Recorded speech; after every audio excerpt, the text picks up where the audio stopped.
आज के इस आधुनिक युग में रोजाना नए आविष्कार हो रहे हैं, जिनकी वजह से हमारा लाइफ स्टाइल एकदम बदल गया है, जो इंसानी सभ्यता को एक नए मुकाम पर पहुंचा रहे हैं। लेकिन इतनी तरक्की होने के बावजूद अगर हम अपने इतिहास पर नजर डालें तो हम देखते हैं कि अभी भी हम उनकी टेक्नोलॉजी के आगे कहीं खड़े नजर नहीं आते, क्योंकि प्राचीन समय में इंसानों ने ऐसी खोजें और आविष्कार किए हैं जिन्हें आज का आधुनिक इंसान अभी तक नहीं बना पाया है।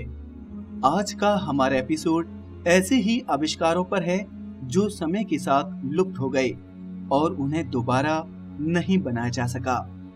हाय दोस्तों, मैं शिवराम सिंह और आप देख रहे हैं रिसर्च टीवी इंडिया। जैसे जैसे वक्त बीतता जा रहा है, वैज्ञानिक नए नए आविष्कार करते जा रहे हैं और हमारी दुनिया भी मॉडर्नाइज्ड होती जा रही है। इससे हमारे जीवन की रंग ढंग और सोच में बड़ी तेजी से बदलाव आ रहा है। पुराने समय में लोग इतने आधुनिक नहीं थे, लेकिन उनके आविष्कार ऐसे थे जो चौंकाने वाले थे।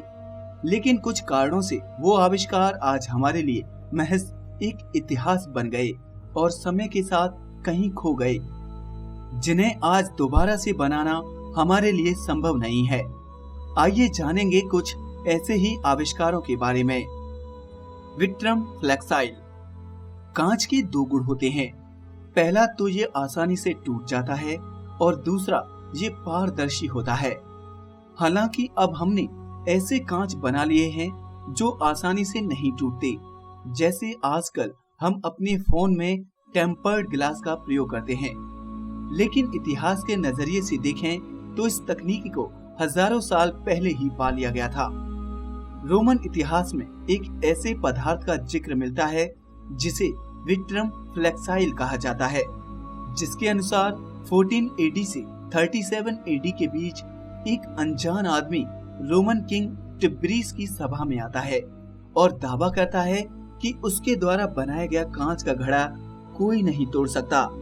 उस अनजान आदमी के दावे को परखने के लिए कांच के घड़े को कई बार पटका जाता है और उसे तोड़ने की कोशिश की जाती है, लेकिन वो कांच का घड़ा किसी से नहीं टूटता, बल्कि थोड़ा मुड़ जाता है।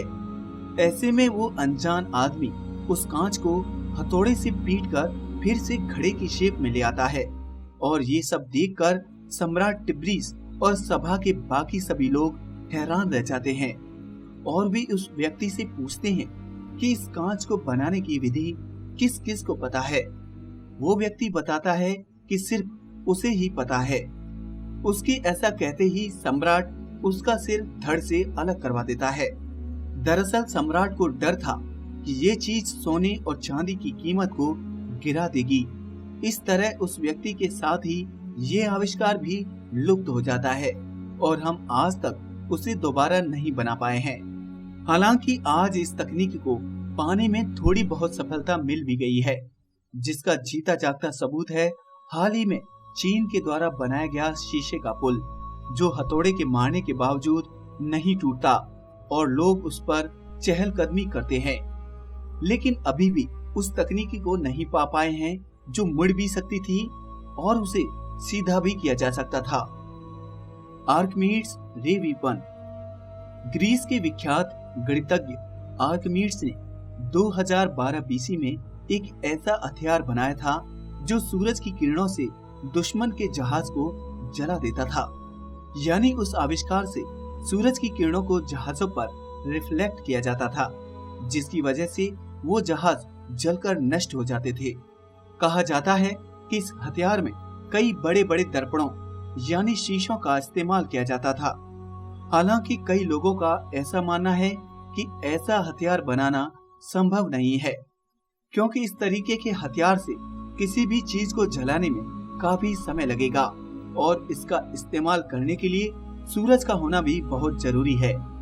इसलिए इस हथियार को कुछ लोग सिर्फ काल्पनिक कहानी बताते हैं, लेकिन MIT के छात्रों ने इस एक्सपेरिमेंट को करके देखा और उन्होंने कई दर्पणों का इस्तेमाल करके एक छोटी नाव में आग लगाने में सफलता भी मिली।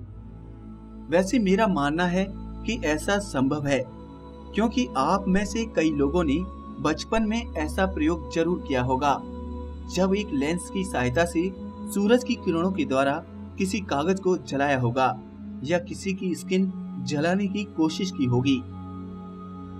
रस्ट फ्री आयरन भारत के प्राचीन धातु विज्ञान का एक जीता जागता नमूना आज भी दिल्ली के कुतुब कॉम्प्लेक्स में मौजूद है।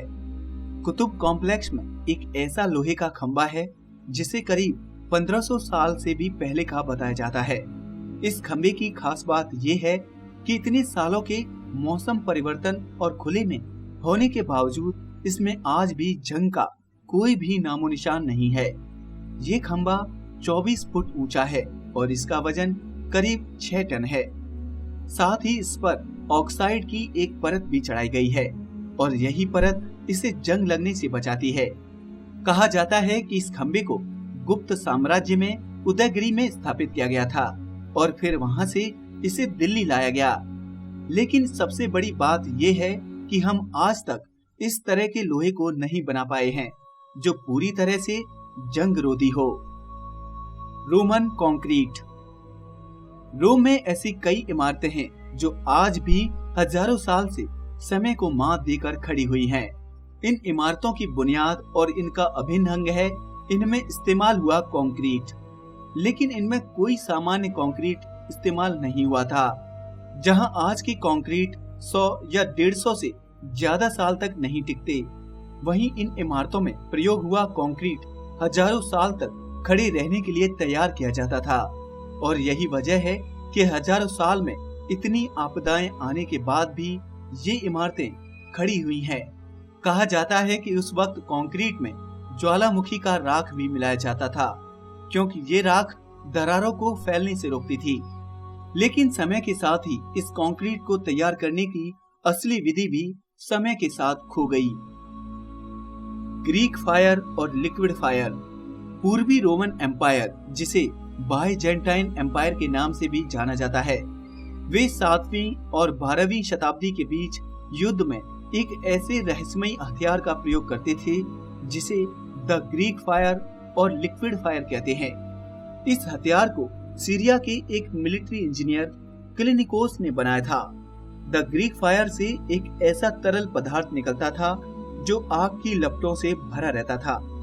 इस हथियार में से निकलने वाली आग की खास बात ये थी कि वो पानी पर भी चलती थी और इसे सिर्फ सिरके या फिर मिट्टी से ही बुझाया जा सकता था। साथ ही इस आग को बनाने का तरीका सिर्फ कुछ खास लोगों को ही पता था। इसलिए समय के साथ द ग्रीक फायर को बनाने का तरीका लुप्त हो गया। हालांकि कुछ लोगों ने द ग्रीक फायर को बनाने की कोशिश भी की, लेकिन उनकी कोशिश कभी सफल नहीं हो पाई। दोस्तों, आज के लिए बस इतना ही। अगर आपको ये वीडियो पसंद आया हो तो इसे लाइक करें और हमारे चैनल को सब्सक्राइब भी करें। आपसे फिर मुलाकात होगी एक नए एपिसोड के साथ।